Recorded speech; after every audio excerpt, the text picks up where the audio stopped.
नमस्कार आप सभी को। मैं हेमेंद्र नेगी, आप सभी का स्वागत है द पहाड़ी एग्रीकल्चर में। और साथियों, आज हमारे साथ बहुत ही खास मेहमान हैं जो बेसिकली कपकोट बागेश्वर से हैं, खष्टी कोरंगा जी। तो मैडम, आपका बहुत बहुत स्वागत है हमारे पहाड़ी कृषि संवाद कार्यक्रम में। और हम लोग वैसे तो आपको कपकोट और बागेश्वर में सभी और हमारे उत्तराखंड में भी महिला किसानों के तौर पे अगर देखा जाए तो आपका नाम आता है। खष्टी कोरंगा जी को सभी लोग जानते भी हैं। तो जो हमारे नए दर्शक हैं वो भी आपके बारे में जानेंगे, तो हम आपसे वार्तालाप करेंगे, आपसे आपको जानेंगे कि आपने अपनी जर्नी को कहाँ से शुरू किया। तो पहले थोड़ा सा बैकग्राउंड बताइए कि कहाँ से एग्रीकल्चर, क्योंकि जब हम किसान की बात करते हैं तो हमारे माइंड में कहीं ना कहीं पुरुष किसान की बात आती है। ये मतलब अमूमन है, पूरे भारतवर्ष में ऐसा देखा गया है। और अभी ये सिनेरियो बदल रहा है, जब हमारी बहनें खेती किसानी में आ रही हैं, जब हमारी माता बहनें इस तरह से खेती किसानी में आ रही हैं, तो कहीं ना कहीं अब लोगों को भी लग रहा है कि हाँ भाई, महिला भी एक किसान हो सकती है।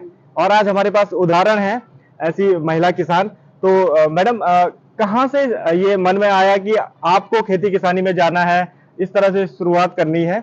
और अपने साथ साथ और भी महिलाओं को आपने जोड़ा है, तो उस पर भी चर्चा करेंगे। तो पहले कहाँ से ये मन में आया?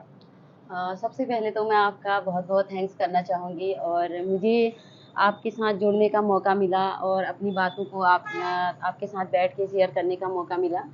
क्योंकि अक्सर होता है जब हम लोग कहीं पर भी जाते हैं, कोई भी काम करते हैं तो अक्सर ये रहता है कि महिलाओं को मतलब हमेशा पीछे थोड़ा-सा रखा गया है। लेकिन आपके साथ जुड़ के थोड़ा-सा हम लोगों का भी हौसला बढ़ा और हमें भी लगा कि शायद हम बहुत कुछ कर सकते हैं। पर हमारी अगर मैं स्टार्टिंग से जर्नी अपनी बताऊँ तो सबसे पहले तो मैं जब पढ़ाई करती थी, पढ़ाई के बाद जब मैंने 12th किया था उसके बाद मेरी शादी हो गई थी। तो शादी के बाद जब मैं अपने ससुराल में गई उससे पहले भी हम खेती का ही काम करते थे, मम्मी के साथ में हेल्प करते थे। लेकिन जब ससुराल में आई तब भी हमें यही लगा कि हमारी मम्मी ने खेती का काम किया है, तो शायद हमको भी वही काम करना होगा आगे जाके। और हर कोई चाहता है अगर बहू आती है, गाँव में होता है कि वो खेती-बाड़ी में अपना हेल्प करेगी, काम करेगी। तो मतलब एक घर से बाहर निकलना या फिर बाहर के बारे में इतने सारी नॉलेज लेना, वो उसके लिए बहुत मुश्किल हो जाता है। इसके बाद मैंने वहीं से अपना एमए तक पढ़ाई की मैंने अपने ससुराल से और उसके बीच में मैंने 1-2 टेस्ट भी दिए थे, एएनएम का भी दिया था और बीएड भी मैंने किया था। मतलब उसका टेस्ट दिया था, मुझे कॉलेज वगैरह दोनों टेस्ट में मिल गए थे बट मेरी मतलब बेटी हो गई थी उस टाइम पे, तो मेरी पढ़ाई का बहुत ज़्यादा डिस्टर्ब था, तो मैं पढ़ नहीं पाई आगे। वहाँ से मैं अपना कोर्स वगैरह नहीं कर पाई। तो उसके बाद मुझे लगा मैं जब अपने गाँव में जाती थी, अगर हम फील्ड में जाते हैं या फिर मीटिंग वगैरह होती थी हमारे ग्राम सभा की, उसमें मैंने देखा कि महिलाओं की भागीदारी ज़ीरो है। और फिर मुझे लगा कि क्यों ना हम महिलाओं को थोड़ा-सा आगे बढ़ाएँ। मेरे मन में वहीं से एक सोच आई, जब अपनी ग्राम सभा में एक प्लान बनता है, मैं कहीं पर भी अगर जाती हूँ, तो वहाँ पे क्या होता है कि पुरुष उसका निर्णय लेता है कि हमारे ग्राम सभा में कौन से काम होंगे और कहाँ पे होंगे। फिर मुझे लगा कि दिक्कतें तो महिलाओं को ज़्यादा आती हैं, पर महिलाओं के हिसाब से क्यों नहीं काम होते हैं ग्राम सभा में अपने।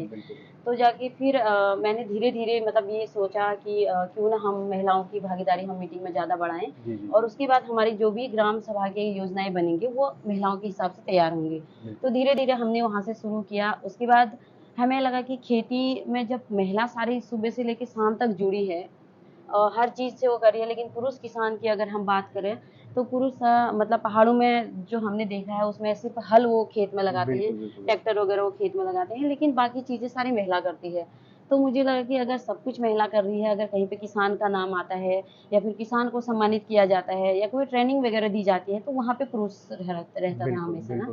तो हमें लगा यार हर जगह पे अगर पुरुष है तो क्यों ना हम महिलाएँ आगे जाएँ। और महिलाओं को आगे ले जाने के लिए मेरे पास कुछ नहीं था, क्योंकि मैं महिलाओं को कैसे आगे पहुँचाऊँ उसके लिए तो हमारे पास कुछ भी नहीं था और हम इतने जल्दी महिलाओं को मतलब प्रेरित भी नहीं कर सकते हैं कि तुम सीधे जाके इस उसमें जाओ। पर वहाँ से क्या था कि मुझे खुद से शुरू करना पड़ा। उसके बाद मुझे खुद से शुरू करने के लिए मेरी एक साथ में संस्था उससे जुड़ी मैं वहाँ पे काम करती थी जिसका नाम है पीएसआई, पीपल साइंस इंस्टीट्यूट उसका पूरा नाम है। तो उनके साथ जुड़ के मुझे ये मौका मिला। मैं लगभग 10 से 15 गाँव में अभी काम कर रही हूँ। तो उनके साथ जुड़ के मुझे यही लगा, उसका जो प्रोजेक्ट था उसमें फील्ड में, तो यही था कि हम खेती को पहाड़ों में व्यवस्थित तरीके से कैसे करें और उसका उत्पादन हम कैसे बढ़ाएँ। तो उत्पादन बढ़ाने के लिए भी वही सीरी विधि से खेती करना, ऑर्गेनिक खेती करना, उसमें खाद वगैरह बनाना। हम जैविक खाद कई प्रकार से तैयार करते हैं, तो ये सारी चीज़ें थी। तो वहाँ से लेके धीरे-धीरे हमने महिलाओं को थोड़ा सशक्त करना शुरू किया। जी। उनको थोड़ा एक्टिव किया और उसके बाद उनको खेती के लिए प्रेरित किया और उनका उत्पादन जैसे बढ़ने लगा, तो वो भी काफ़ी प्रेरित हुए और अगर हम आज देखते हैं, तो आज महिलाएँ हमारे हर चीज़ से जुड़ी हुई हैं। और इसी के नाते हम लोगों ने अभी एक कंपनी की शुरुआत कर रखी है, जिसमें हमारी 1200 महिलाएँ हैं बहुत सुंदर। और उसमें जो बीओडी मेंबर है, जो कंपनी के मेन डायरेक्टर हैं, उसमें भी सारी महिलाएँ हैं। बहुत सुंदर, तो बहुत ये सुंदर। सारी चीज़ें हैं यहाँ तक हमारी जर्नी रही है। तो कहीं न कहीं बहुत ही इंटरेस्टिंग जर्नी है और आपने एक क्लासिकल एग्ज़ाम्पल दिया है कि जहाँ पे हम पहाड़ों में बात करें तो हम जब भी किसी निर्णय लेने की बात करते हैं, ग्राम सभा में या खेती-किसानी में बात करते हैं तो पुरुष की भागीदारी हमारे पुरुषों की भागीदारी उसमें ज़्यादा थी। परंतु आपने एक क्लासिकल एग्ज़ाम्पल दिया है पूरे उत्तराखंड को कि एक तो आपने 1200 महिलाओं का जो एक एफपीओ बनाया है, जी। उसके माध्यम से कहीं न कहीं वो बहनें भी अब टेक्नोलॉजी जान पाएँगी, वो नए-नए नवाचार सीखेंगी। आपने जैसे कि पीएसआई का नाम लिया है तो जी। इंस्टीट्यूट के माध्यम से आपको बहुत सारी जानकारी दी जी, होंगी, श्री विधि के जी। बारे में जानकारी दी। ये सारी ट्रेनिंग हमको वहीं से मिली। बिल्कुल, बिल्कुल, बिल्कुल। तो ये कहीं न कहीं जो निर्णय लेने वाली बात है और महिलाओं की जो भागीदारी है वो कहीं न कहीं बहुत ज़्यादा है खेती-किसानी में, जैसे मैडम ने बताया है। तो वो भी कहीं न कहीं जब भाई आप लोग काम कर रहे हैं, जब हमारी महिलाएँ पूरा उनकी बोलते हैं हमारी पहाड़ों में महिलाओं की कमर सीधी नहीं होती है, जी। ये कहावत भी है हमारे पहाड़ों में। तो वो कहावत को आप लोगों ने बदला है कि भाई अब हम टेक्नोलॉजी का यूज़ करेंगे, हम लोग नए नवाचार का यूज़ करेंगे और महिला किसानों को भी आगे लाएँगे।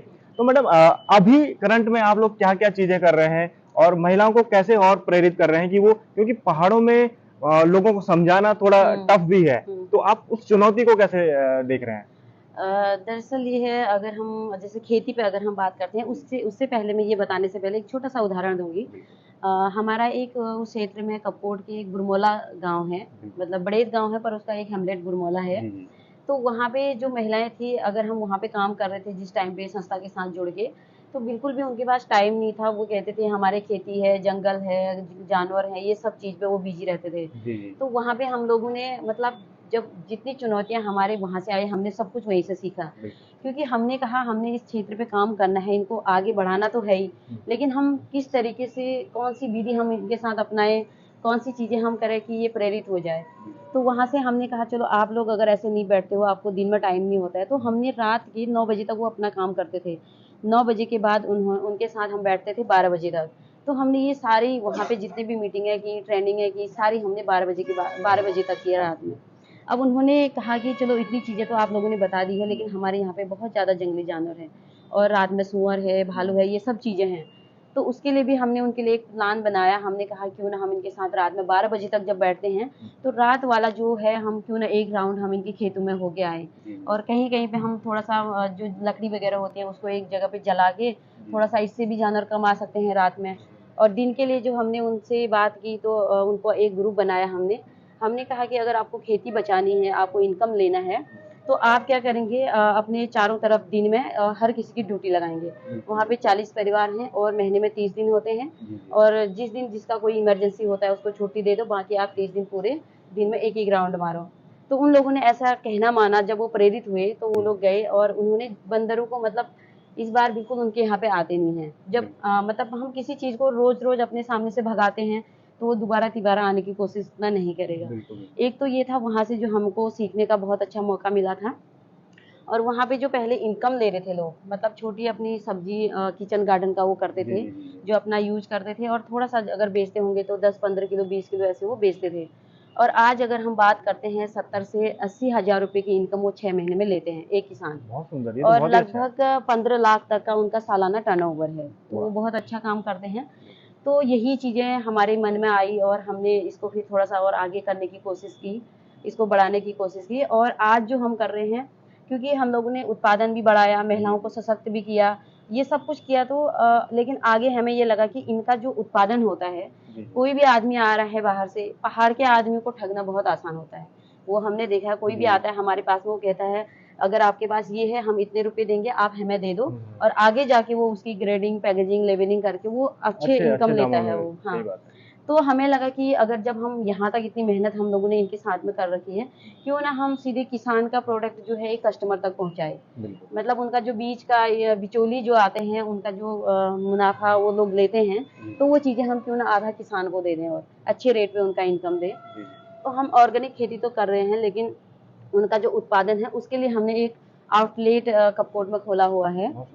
और आज green Himnanda farmer producer limited company के नाम से हम उसको चला रहे हैं, और इसका रजिस्ट्रेशन भी हमारा हो चुका है। और इसमें जो हमारे प्रोडक्ट रहेंगे, जितने भी हमारे लोकल के रहेंगे, अगर हम किसी संस्था के साथ जुड़ते या फिर हम किसी गवर्नमेंट के साथ जुड़ते, तो उनका एक टारगेट रहता है। जैसे एफपीओ हैं, तो उनका रहता है कि आप 2 फसलों पे काम करो या 1 फसल पे काम करो, और उनको इतना कुंटल चाहिए। पर हमारे किसान के पास हमारे पहाड़ में इतना ज़्यादा भी नहीं होता है कि वो एक ही बार में और इतने सारे कुंटल उनको दे दें और एक ही खेती करे वो, क्योंकि उनको मिक्स क्रॉप करनी होती है हमेशा, अलग अलग प्रकार की खेती। तो हम चाह रहे थे कि किसान से जितना भी उत्पादन होता है, हम थोड़ा बहुत हर चीज़ उनसे लें और उसकी ग्रेडिंग पैकेजिंग करें। जिस किसान के साथ ज़मीन कम है और रोजगार की कोई साधन नहीं है, उनको हम उस कंपनी में रखें कि वो ग्रेडिंग करें, पैकेजिंग करें और मार्केटिंग में हेल्प करें, तो उसका भी एक वो हो जाता है। दूसरा, उनकी अच्छी इनकम हम किसान को देना चाह रहे हैं, तो यही चीज़ें हम अभी कर रहे हैं। बहुत सुंदर। आप लोग तो बेसिकली एक क्लासिकल एग्जांपल है कम्युनिटी फार्मिंग के, क्लस्टर फार्मिंग के, और कहीं ना कहीं पूरी महिलाओं को आपने संगठित किया है और उनको फार्मिंग करवा रहे हैं। आपने हमारे पहाड़ों में एक बहुत बड़ी चुनौती है जंगली जानवरों की, आपने उससे भी निजात पाने के लिए बहुत कुछ किया है। जैसे आप बता रहे हैं कि रात में मीटिंग्स करते हैं, और उसके मतलब रात में मीटिंग करना हमारे पहाड़ों में बहुत ज्यादा चुनौतियां हैं, वो बहुत सोशल चुनौतियां भी हैं, उससे भी आप लोग जूझे होंगे। उसके साथ साथ भाई अपने मतलब अगर आपको कुछ अच्छे एग्जाम्पल क्रिएट करने हैं, तो हमें फिर अपना जो थोड़ा क्या बोलते हैं अपनी मेहनत है उसको ज्यादा लगाना पड़ेगा खेती किसानी में। और ये जो जंगली जानवरों की दिक्कतें हैं, जैसे आपने बताया कि हम लोग ड्यूटी लगा देते थे, तो वो बहुत ही बेस्ट है। हमारे यहाँ पे होते थे, हम लोग उनको बंदराला बोलते थे, मतलब जो बंदर भगाने का काम करते थे, तो हर गांव में किसी की ड्यूटी लगती थी, तो वही बहुत अच्छा, और वो हमारे पुराने टाइम से चलते आया है। अभी बीच में बहुत सारे गाँव ने उसको फिर से अडॉप्ट किया है, जैसे आप लोग बता रहे हैं, तो वो बहुत बेस्ट एग्जाम्पल है। उसमें किसी को ये प्रॉब्लम भी नहीं होती कि भाई जैसे 40 परिवार हैं, तो महीने में एक ही बार किसी का नंबर आएगा, और हो सकता है कि जैसे ज्यादा परिवार हो गए तो वो 2-2 महीने में एक बार नंबर आ रहा है। तो वो बहुत ही अच्छा एक बेस्ट हमारे इन चुनौतियों को निजात पाने के लिए, बंदर और ये जंगली सुअरों का जो प्रकोप है उसको बचाने के लिए हम लोग इस तरह के मॉडल अपना सकते हैं। तो जितने भी दर्शक हैं, अगर आप इस तरह का मॉडल देखना चाहते हैं, तो आप पक्का कपकोट बागेश्वर में जाइए और इस मॉडल पे काम करिए। मैं सभी को बोलूंगा, जितने भी गवर्नमेंट ऑफिशियल्स हैं, जितने भी एनजीओ हैं, जितने प्रोजेक्ट चल रहे हैं, आप जाइए और इनका मॉडल समझिए, इनको देखिए, और इसको अपने उत्तराखंड के और पार्ट में भी अडॉप्ट किया जा सकता है। तो मैडम बहुत अच्छा लगा आपसे बात करके। इसके साथ साथ आपको राष्ट्रीय, जब आप काम करते हैं तो आपको राष्ट्रीय और अंतर्राष्ट्रीय लेवल पे भी कुछ पुरस्कार मिलते हैं, वो आपका डिविडेंड होता है, मतलब आपके जो काम जो आप लोग करते हैं उसको प्रोत्साहित करने के लिए, उसको और अच्छे मजबूती के साथ आप आगे काम करें, तो उसके लिए होता है। तो आप थोड़ा बताएंगे हमारे दर्शकों को कि आपको अभी राष्ट्रीय और अंतर्राष्ट्रीय स्तर पर बहुत सारे पुरस्कार मिले हैं, तो कहाँ से शुरुआत हुई और कौन कौन से पुरस्कार मिले? अगर हम पुरस्कार की बात करें, पहले तो मैंने कभी सोचा नहीं था कि मुझे पुरस्कार मिल सकता है, क्योंकि महिलाओं की एक होती है कि वो बहुत ज़्यादा पीछे रहते हैं, उनको आगे आने का या एक मंच में जाने का मौका नहीं मिलता है। तो मुझे मतलब मैंने कभी सोचा भी नहीं कि मतलब जैसे मैं अपना जो मैंने ज़्यादा समय मेरा जो है अपने परिवार से ज़्यादा मैंने समाज को दिया है और गाँव के लोगों को दिया है, किसानों को दिया है। मैंने जितना बाहर समाज के लिए सोचा है, उतना अपने परिवार के लिए उतना नहीं सोच पाई मैं, क्योंकि उसका टाइम होता है, मैं उसको अलग से उसको वो करती हूँ। तो अगर मैं पुरस्कार की बात करूँ, तो सबसे पहले मुझे जो पुरस्कार मिला था 2016 में विवेकानंद यूथ अवार्ड देहरादून से मुझे सम्मानित किया गया था। उस टाइम पे मैं महिला मंगल दल अध्यक्ष थी और पूरे उत्तराखंड में द्वितीय स्थान पर रहा था, और जो हमारे काम थे उसकी वजह से। इसके बाद फिर मुझे ग्रामीण स्तर पे या ब्लॉक स्तर पे, जिला स्तर पे तो कई अवार्ड मिल चुके हैं, लेकिन उसके साथ साथ फिर मुझे अभी अंतर्राष्ट्रीय अवार्ड हैदराबाद में मिला, और उसमें भी जो हम सीरी विधि से खेती कर रहे हैं, लाइन से जो हम खेती कर रहे हैं, क्योंकि उससे उत्पादन हमारे 1.5 से 2 गुना बहुत बेहतरीन तरीके से होता है, तो उस पे मुझे हैदराबाद में अवार्ड मिला था और वहाँ जाने का भी मौका मिला। और इसके बाद अभी मुख्यमंत्री जी द्वारा देहरादून में एसडीजी अचीवर अवार्ड उससे भी सम्मानित किया गया। बहुत सुंदर। और फिर आज हम पंतनगर में आए थे, तो उसमें आपके सहयोग से हम यहाँ पहुँचे, तो इसमें भी हमें कल नेशनल अवार्ड से सम्मानित किया गया, तो बहुत अच्छा लगा। बहुत अच्छी बात। और हमारे उत्तराखंड के मतलब मैं बोलता हूँ जो हमारे ऐसे किसान हैं वो हमारे उत्तराखंड के नींव का पत्थर हैं। आपको देख के ही हमारे आगे आने वाली पीढ़ी कुछ सीखेगी, आपके आसपास के गांव वाले आपसे प्रेरणा लेते होंगे, और सभी के लिए आप लोग एक आगे एग्जाम्पल भी बन रहे हैं। और कहीं ना कहीं आपके जज्बे को, आपकी जो मेहनत है, आपकी सोच है, उसको सलाम, और हमारी पूरी टीम की तरफ से आपको बहुत बहुत शुभकामनाएं। आपने जो महिलाओं के लिए काम किया है वो कहीं ना कहीं काबिले तारीफ है, और ये पुरस्कार के रूप में आपको वो मतलब कहीं ना कहीं उसका वो भी मिला है, तो वो कहीं ना कहीं अच्छा लगता है। और बेसिकली उससे आगे आने वाले समय में हमारे पूरे उत्तराखंड में एक एक पूरा एक मैसेज जाता है कि भाई कैसे आप कपकोट बागेश्वर में काम कर रहे हैं, तो हमारे और जिलों में भी इस तरह से किया जा सकता है। तो बहुत बहुत धन्यवाद मैडम, हमारे साथ बात करने के लिए बहुत बहुत धन्यवाद। Thank you.